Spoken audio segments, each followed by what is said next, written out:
अगर पी 40 रुपये और 70 रुपये के बीच में है तो ऊपर जाने की उम्मीद तो मेरे को कम लग रही है, क्योंकि ग्रोथ बिल्कुल ही नहीं है। पिछले साल की ग्रोथ सिर्फ 1% की थी, नीचे जाने की संभावना ज़्यादा है। नमस्ते दोस्तों, मैं प्रवीण मलिक अपने इस YouTube चैनल में आपका स्वागत करता हूं। आज फ्राइडे का दिन है और फ्राइडे के दिन फ्राइडेज फंडा में हम फंडामेंटल एनालिसिस की चर्चा करते हैं। आज हम PE या प्राइस टू अर्निंग रेशियो की चर्चा करेंगे। हम पिछले 2 सप्ताह से प्राइस टू अर्निंग रेशियो की चर्चा कर रहे हैं। हमने पहले सप्ताह देखा कि PE क्या है और इसका महत्व क्या है। अगर आप वो वीडियो देखना चाहते हैं तो उसका लिंक मैंने ऊपर छोड़ दिया है, आप उसको क्लिक करके देख सकते हैं। और दूसरे सप्ताह हमने कुछ कंपनीज़ की PE देखी और उसकी तुलना करी, और इससे हमने समझा कि एक सस्ती PE क्या है और एक महंगी PE क्या है। अगर आप मेरा दूसरा वीडियो देखना चाहते हैं तो उसका लिंक मैंने ऊपर छोड़ दिया है, आप उसको क्लिक करके देख सकते हैं।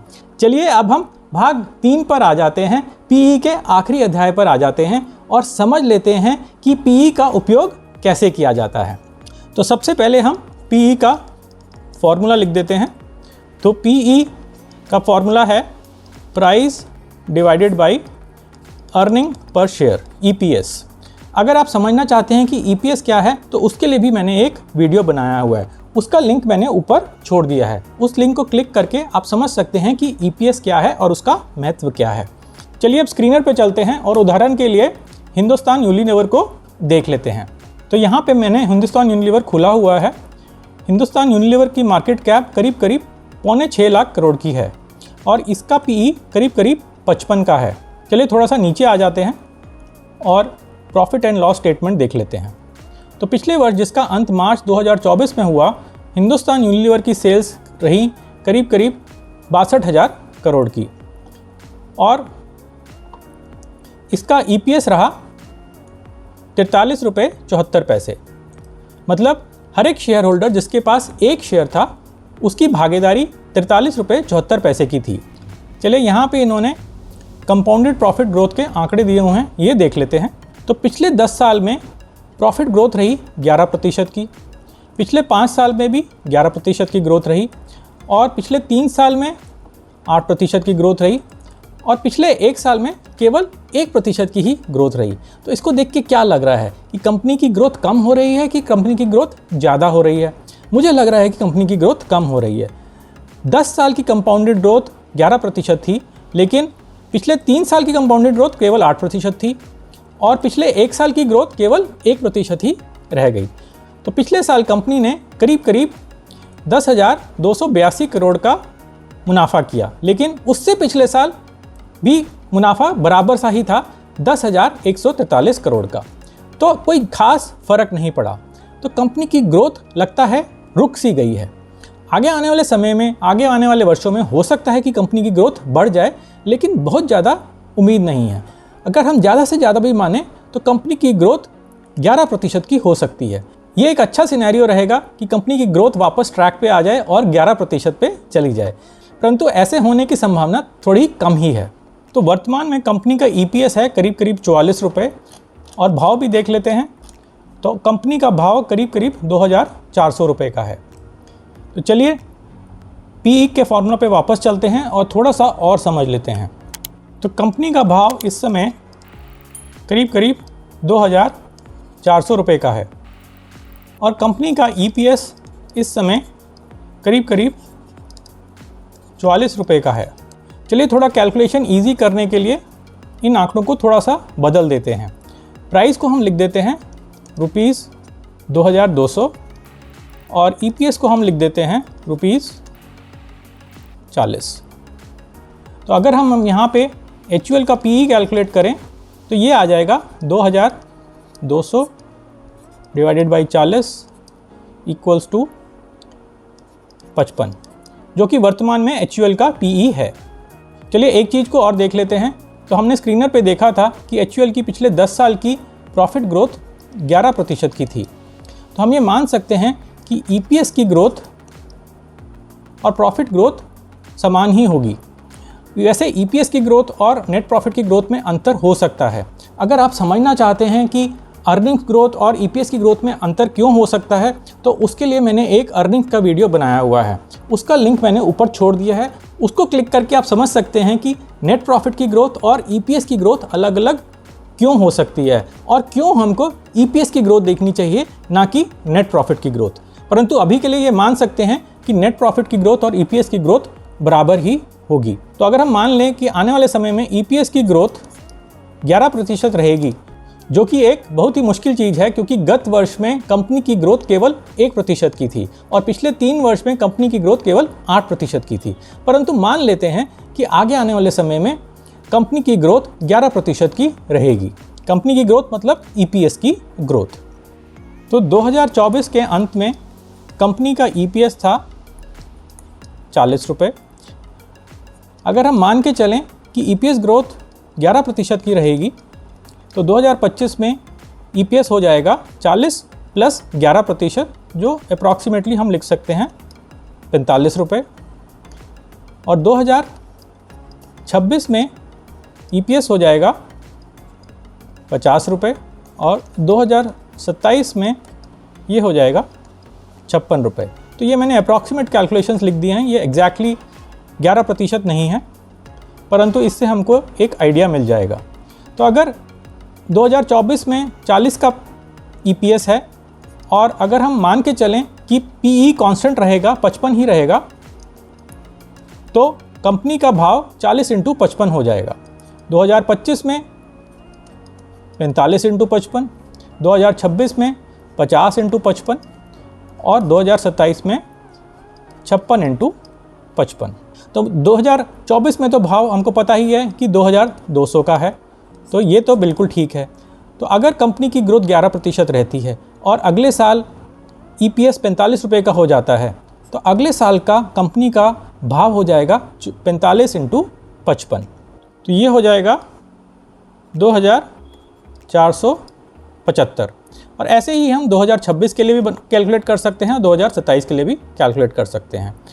तो 2026 का तो आसान है, 55 × 50 ये आ जाएगा 2750, और ये भी आसान ही है, ये आ जाएगा 3080। तो अगर हम एचयूएल में आज के दिन निवेश करते हैं और ये मान के चलते हैं कि ईपीएस की ग्रोथ 11% की रहेगी, जो कि असंभव तो नहीं है लेकिन बहुत ही मुश्किल है, और हम ये भी मान के चलते हैं कि पीई 55 की ही रहेगी, तो आगे आने वाले समय में कंपनी का भाव 1 साल बाद इतना हो जाएगा, 2 साल बाद इतना हो जाएगा और 3 साल बाद इतना हो जाएगा।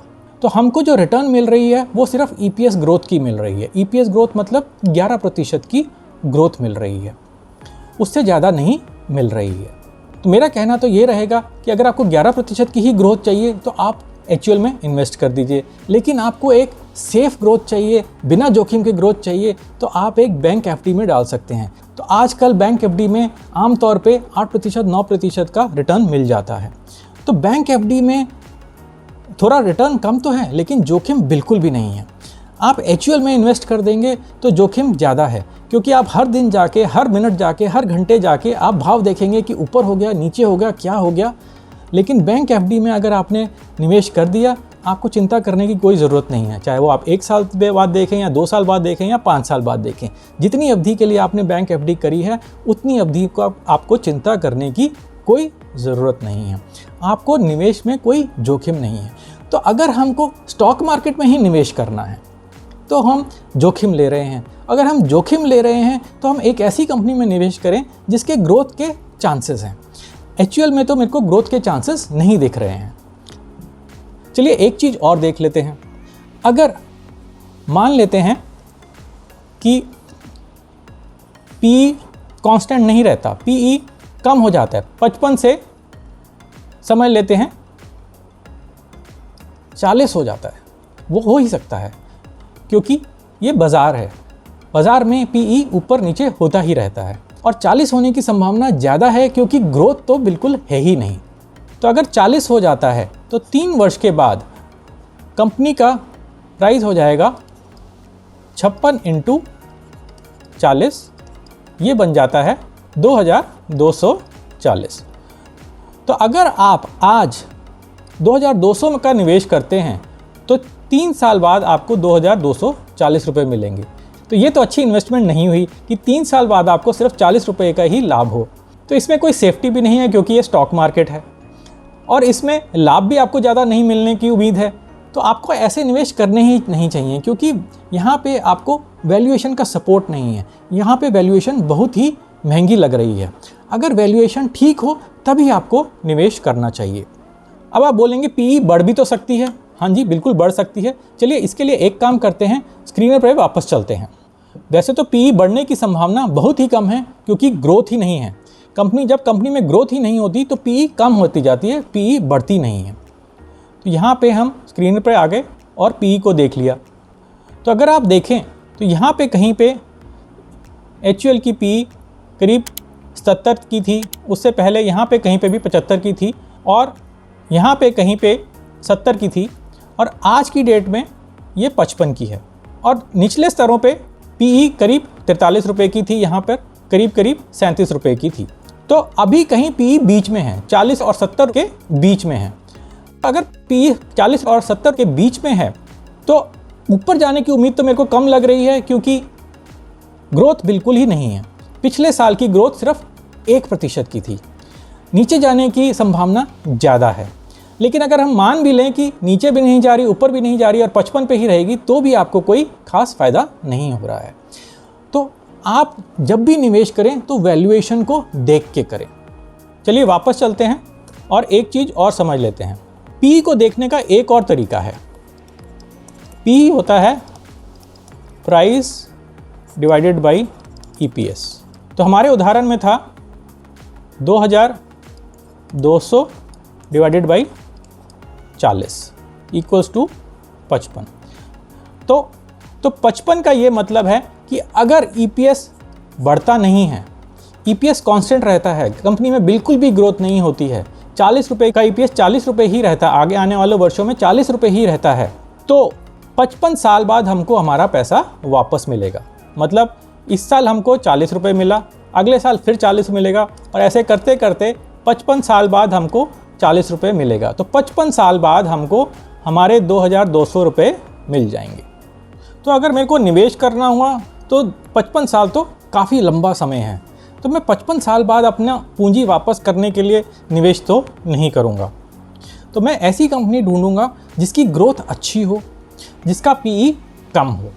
तो इसीलिए जब हमने पिछले वीडियो में बात करी थी तो मैंने ये बोला था कि PE 30 या 40 से ज़्यादा का नहीं होना चाहिए। चलिए स्क्रीनर पे वापस चलते हैं और एक कंपनी और देख लेते हैं।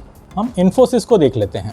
तो इन्फोसिस की चर्चा भी हमने पिछले वीडियो में करी थी और इन्फोसिस हमें पसंद आ रहा था क्योंकि इसकी PE करीब 24 की है। तो इन्फोसिस एक अच्छी कंपनी है, एक ग्रोथ कंपनी है। चलिए देख लेते हैं नीचे जाके कि कितनी ग्रोथ है। तो यहाँ पे मैं प्रॉफिट लॉस स्टेटमेंट पे आ गया हूँ और सबसे नीचे आ गया हूँ। तो यहाँ पे पिछले 10 वर्ष की कंपाउंडेड प्रॉफिट ग्रोथ 9% है, पिछले 5 वर्ष की 11% है, 3 वर्ष की 10% है और पिछले वर्ष की 8% है। तो करीब 9% की ग्रोथ चल रही है। तो ये ठीक चीज़ है। अब अगर 9% की ग्रोथ चल रही है और वर्तमान में EPS 63 रुपये का है और इसका प्राइस करीब 1533 रुपये का है, तो हम 1533 पे निवेश कर सकते हैं। तो हम PE को भी थोड़ा सा और देख लेते हैं। तो यहाँ पे जाते हैं और PE का ग्राफ भी देख लेते हैं। तो यहाँ पे इन्फोसिस की PE काफ़ी ज़्यादा थी, करीब 37 की थी और उससे पहले 38 की थी। कोविड के क्रैश के टाइम इन्फोसिस की PE करीब 15 की थी और कुछ समय पहले यहाँ पे 21 की PE थी और यहाँ पे 22 की PE थी। तो अभी 24 की PE है, तो बहुत ज़्यादा नहीं है। तो कोविड के क्रैश का समय तो आ नहीं सकता जब सारे ही स्टॉक्स बहुत ही सस्ते थे, परंतु अगर अभी कुछ समय पहले ये 21-22 की PE थी और अभी भी वही 24 की PE है, तो 37-38 से काफ़ी दूर है। तो PE एक्सपेंशन भी हो सकता है और ग्रोथ ठीक ठाक चल रही है, 9-10% की ग्रोथ है। तो आगे आने वाले समय में हो सकता है कि इन्फोसिस का भाव ऊपर चला जाए। तो चलिए थोड़ी सी कैलकुलेशन कर लेते हैं। तो अभी इन्फोसिस का भाव है 1533 रुपये और का EPS है 63 रुपये का। थोड़ी कैलकुलेशन कर लेते हैं। तो हम मान लेते हैं वर्तमान में EPS 60 रुपये का है, अप्रॉक्सीमेट ले लेते हैं, और PE 25 की है। तो हमारा भाव बन जाएगा 60 × 25 जो कि 1500 रुपये आ जाएगा, और अभी वर्तमान का भाव 1533 रुपये का है। हम मान लेते हैं 2025, 2026 आगे आने वाले समय में EPS की बढ़ोतरी 10% की होगी। 10% इसलिए ले रहा हूँ कि कैलकुलेशन में आसानी रहे, लेकिन आप 8 या 9% का भी ले सकते हैं।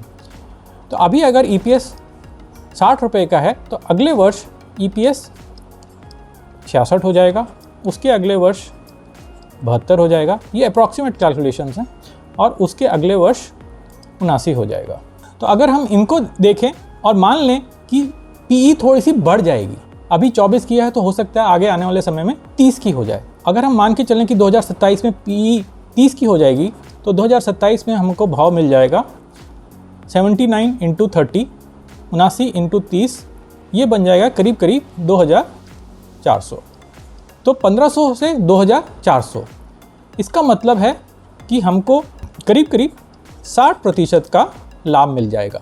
तो 3 साल में 60% का लाभ तो एक अच्छा लाभ है, और इतनी बड़ी कंपनी में, एक स्टेबल कंपनी में 60% का लाभ बहुत ही अच्छा लाभ है।